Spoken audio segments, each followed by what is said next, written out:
દ્વારકાધીશ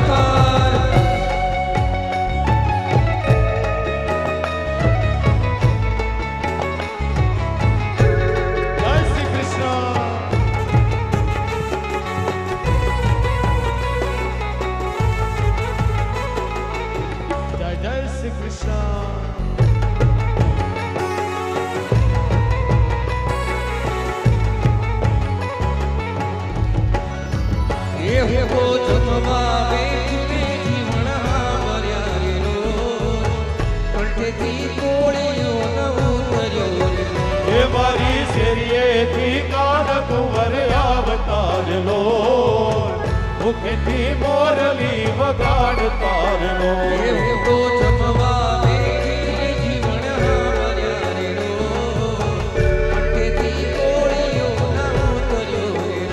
મારી શેરીએથી કાનકુંવર અવતાર લો, મુખેથી મોરલી વગાડતાર લો.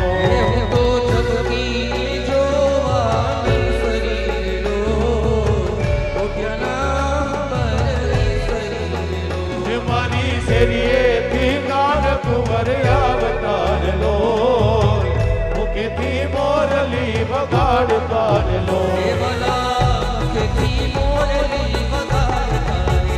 એવાલા મુખેથી મોરલી વગાડતાર લો.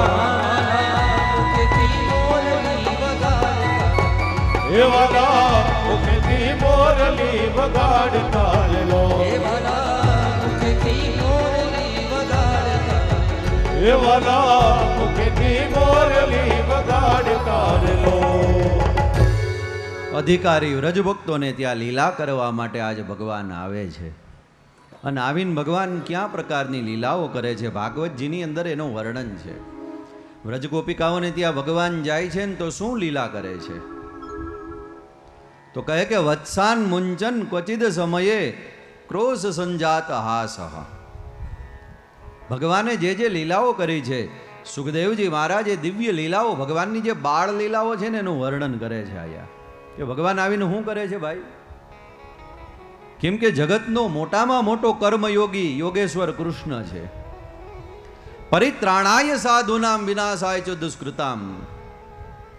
જે કાર્ય કરવા માટે એમણે કર્મયોગ સિદ્ધ કરવો છે, અવતાર લઈને પધાર્યા છે. કયા પ્રકારનું કર્મ કરે છે કે જેને લીલા કહેવામાં આવે ભાગવતજીની દ્રષ્ટિએ? તો કહે છે કે વત્સાન મુંચન ક્વચિદ સમયે.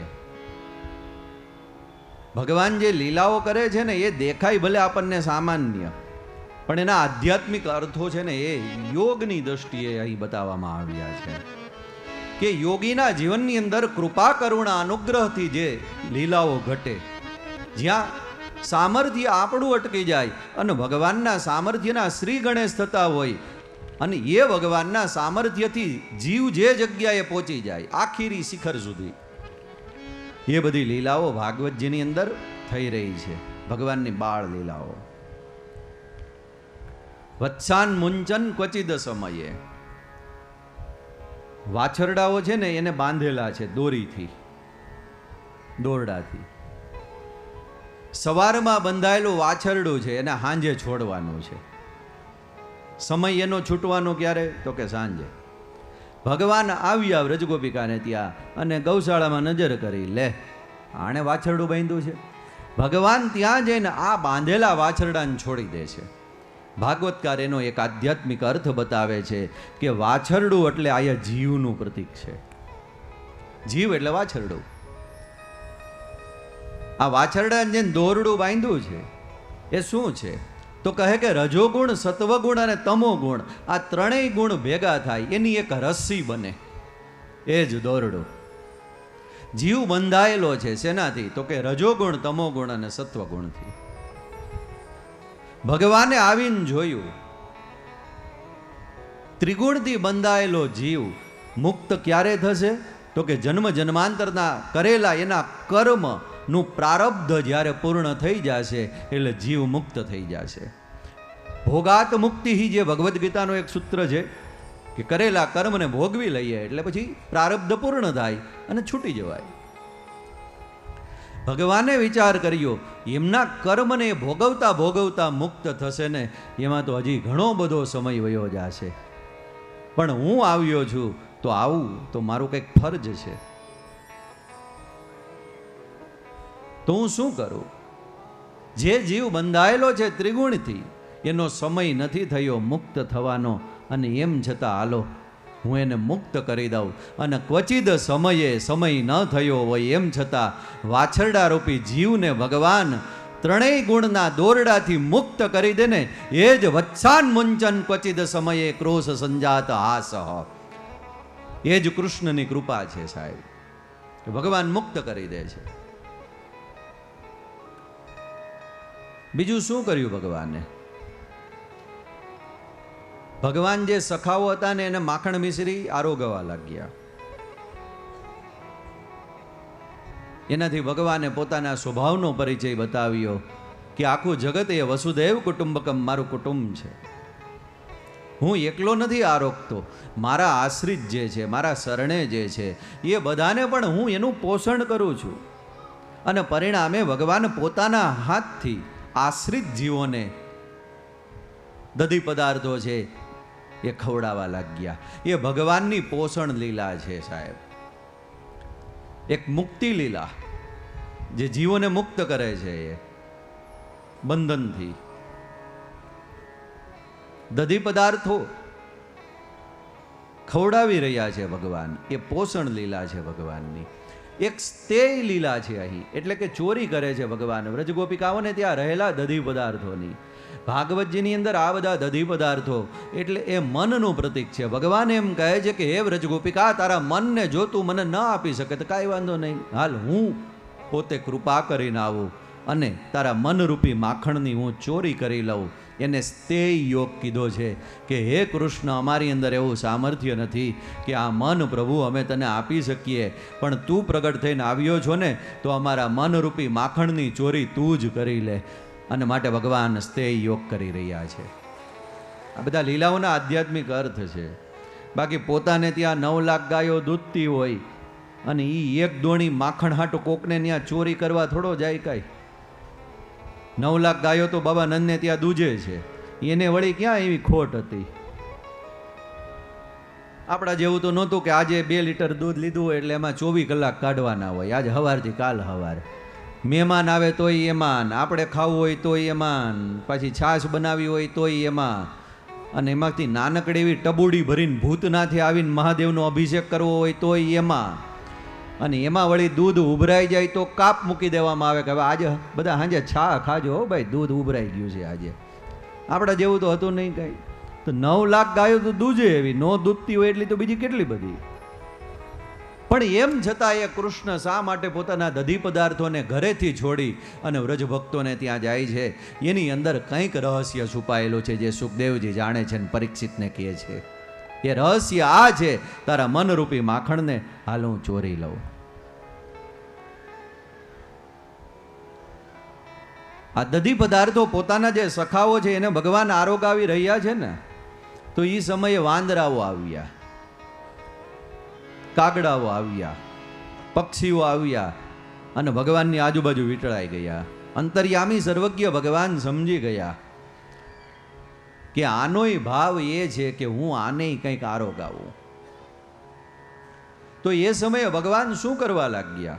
કહે છે કે પોતાના હાથથી આ વાંદરાઓ છે, આ કાગડાઓ હતા, પક્ષીઓ હતા, એ બધાને પોતાના હાથથી દધી પદાર્થો છે એ ખવડાવવા લાગ્યા છે. આજ એનાથી જો ભગવાને એક લીલા એ સાબિત કરી દીધી કે ત્રેતાની અંદર હું જ્યારે રામ રૂપે પ્રગટ થયો હતો ત્યારે હે વાંદરાઓ, તમે તન તોડીને મારી એટલી બધી સેવા કરી છે. તમે રાવણ અને એ બધા એના જે દૈત્યો હતા, અસુરો હતા, એની ગદાઓ ખાઈ ખાઈને હે વાંદરાઓ તમે તમારા શરીરને તોડી રાખ્યું ત્યારે, પણ મને વિજયની પ્રાપ્તિ થઈ.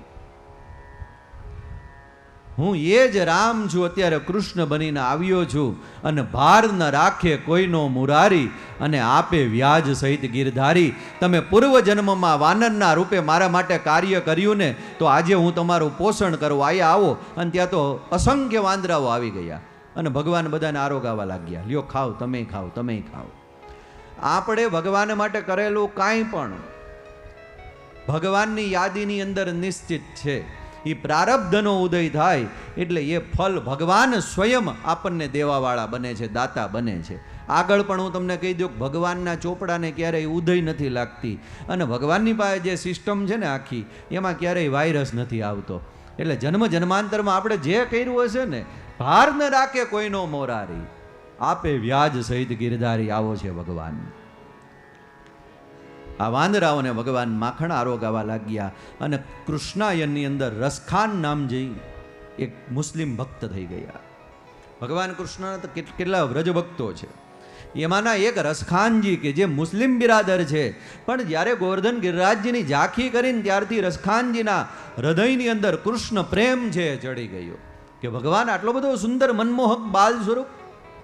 અને ત્યારથી રસખાનજી છે એ કૃષ્ણના પદ લખે છે, મુસ્લિમ ભક્ત છે.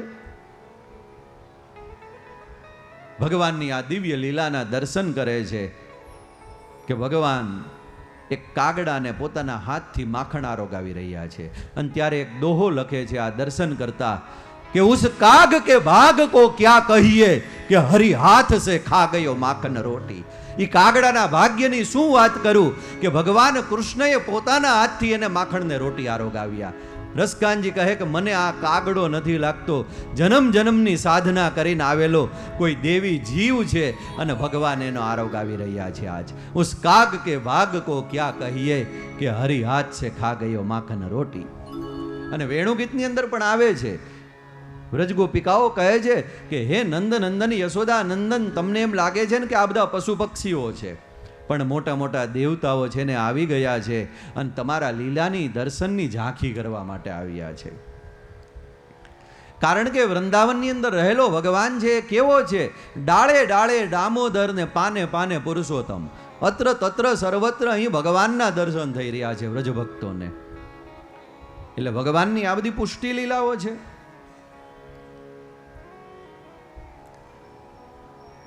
ભાંડમ ભિન્નતી, જે માટલાઓ હોય ને એ તોડે છે ભગવાન. પણ ભાગવતના સંતો એમ કહે છે કે આ વ્રજ ગોપિકાઓ હતી ને, એણે વાસી માખણ ભેગું કર્યું હતું આ માટલાની અંદર. હવે એ જમાનામાં તો લેબોરેટરી હતી નહીં ક્યાંય. અત્યારે કેમ હોટલોની અંદર ચેક કરવા માટે જતા હોય, ખાદ્ય સામગ્રી હોય એનો. એટલે ભગવાન ઘરે આ વ્રજ ગોપિકાઓ છે ને મથુરા મંડળની અંદર માખણ વેચવા માટે જતી બધે. અને તેથી પાછા ફ્રીજ નહોતા, એટલે સિક્કાની અંદર માટલા રાખી અને માખણ રાખવાના હોય. આટલી બધી ગાયો દૂધતી હોય, કેટલું ભેગું થાય દધી પદાર્થો.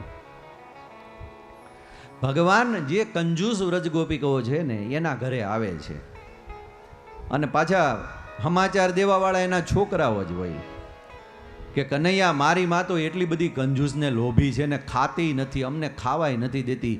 ખાટું બડા જેવું માખણને દહીં થઈ જાય ને તોય ભેગું કરે, એને બસ એક જ લાઈ લાગી છે, વેચવું વેચવું ને વેચવું. મની મેકિંગ મેન્ટાલિટી, પૈસા બનાવો વેચીને. પણ તો તારા ઘરે આટલું બધું માખણ ભેગું થઈ જાય, દધી પદાર્થો ભેગા થઈ જાય, તો ખરાબ નથી થઈ જતા? ખરાબ તો થઈ જાય છે, પણ એ સમજે તો ને, એ ખાય નહીં, ખાવાય ન દે. અને ખરાબ થાય તો શું કરે, તો એ વેચવા જાય છે. તો ખરાબ બીજા લોકો ખાય તો એનું પેટ ન બગડે, પણ એ ક્યાં સમજે છે?